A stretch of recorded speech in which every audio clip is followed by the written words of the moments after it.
विप्रधेनु सुर संतहित लीन मनुज अवतार, निज इच्छा निर्मित तनु माया गुण गोपाल।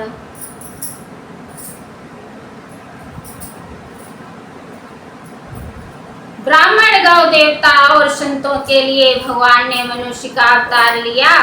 वे अज्ञानमयी मलिना माया और उनके गुण संत रजतम और बाहरी तथा भीतरी इंद्रियों से परे है, भौतिक पदार्थों के द्वारा नहीं है। उनका दिव्य शरीर अपनी इच्छा से ही बना है, किसी कर्म बंधन से परवश होकर त्रिगुणात्मक भौतिक पदार्थों के द्वारा नहीं है। सुनि शिशुरुदन परम प्रिय वाणी, संभ्रम चली आई सब रानी। हर्षित जाता धाई दासी, आनंद मगन सकल पुरवासी। दशरथ पुत्र जन्म सुनि काना, मानहु परमानंद समाना। परम प्रेम मन पुलक शरीरा, चाहत उठन करत मति धीरा। जाकर नाम सुनत शुभ होई, मोरे ग्रह आवा प्रभु सोई। परमानंद पूरी मन राजा, कहा बुलाई बजावहु बाजा। गुरु वशिष्ठ कह गए हकारा, आए दुजन सहित नपदारा।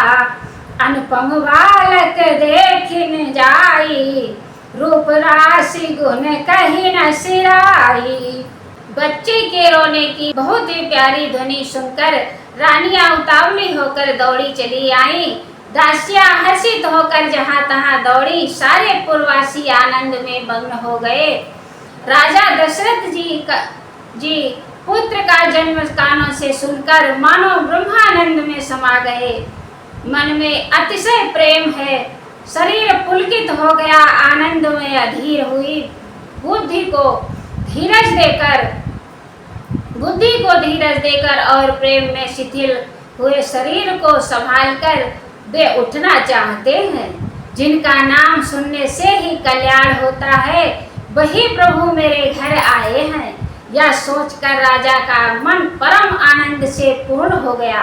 उन्होंने बाजे वालों को बुलाकर कहा कि बाजा बजाओ। गुरु वशिष्ठ के पास बुलावा गया। वे ब्राह्मणों को साथ लिए राजद्वार पर आए। उन्होंने जाकर अनुपम बालक को देखा, जो रूप की राशि है और जिसके गुण कहने से समाप्त नहीं होते। नंदी मुख सराध करी, जातक रम सब कीन। हाटक धेनु वसन मने, नप विप्रन कहाँ दीन।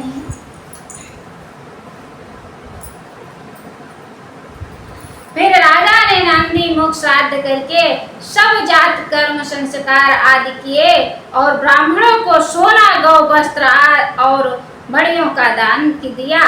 ध्वज पताक तोरणपुर छावा, कहीं न जाई जही भांति बनावा। वृंद वृंद मिली चली लुगाई, सहज सिंगार किए उठी धाई।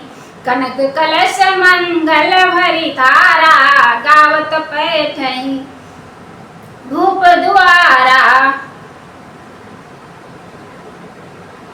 करियारति न्योछावरी करही, बार बार शिशु चरण परही। मागध सूत बंदी गण गायक, पावन गुण गावहि रघुनायक।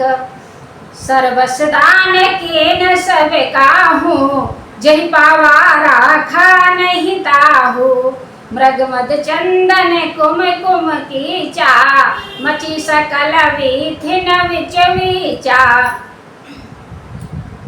ग्रह गह बाज बधाव सुनि प्रगटे सुषमा कंद। हर्षवंत सब जहता, नगर नारी सब बंद। स्त्रियां झुंड के झुंड मिलकर चली, स्वाभाविक श्रृंगार किए ही वे उठे दौड़ी सोने का कलश लेकर और थालों में मंगल द्रव्य भरकर गाती हुई राजद्वारे में प्रवेश करती हैं।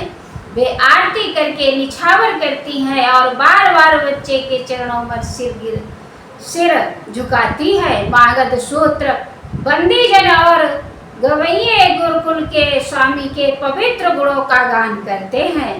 राजा ने सब किसी को भरपूर दान दिया, जिसने पाया उसने भी नहीं रखा, लुटा दिया। नगर की सभी गलियों के बीच बीच में कस्तूरी, चंदन और केसर की कीच मच गई।